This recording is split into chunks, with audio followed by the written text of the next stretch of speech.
tahun lebih yang lalu, kita rampas balik berapa jumlah? 15.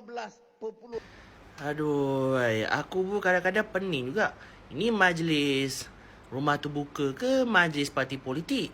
Aduh, aku rasa lah guys, sepanjang 3 tahun atau 4 tahun ni, mana-mana majlis, termasuk majlis perayaan ke apa ke, majlis kerajaan ke apa dan sebagainya ke, politik 24 jam. I mean like, mana ada pemimpin Perdana Menteri sebelum ni, ada tak beliau selip politik? Tak ada.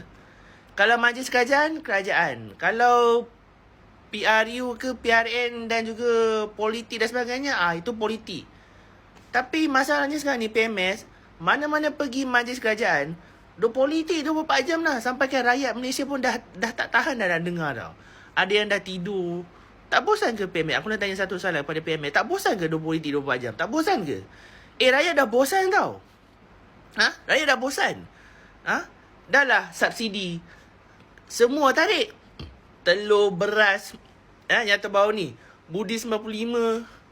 Daripada ni. Bayar. Contohlah aku isi minyak. Bayar RM5. Sebab sebelum tu minyak motor aku 1 bar. Aku bayar RM5. Lepas tu guna IC.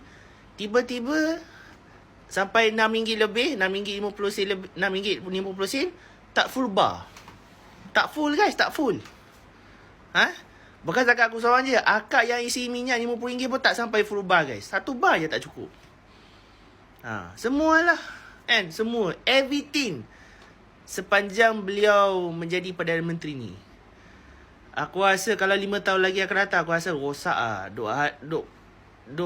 Orang kata apa, dah tak tahan nak dengar politik 24 jam. Kepada PMS.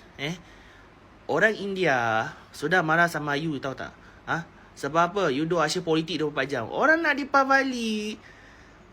Bagilah ucapan yang orang kata apa, yang tak ada kena-mengena dengan politik lah. Kalau macam ni lah gayanya, kau tunggulah PU16 melingkuplah kerajaan Madani. Okay? So itu sahaja. Assalamualaikum.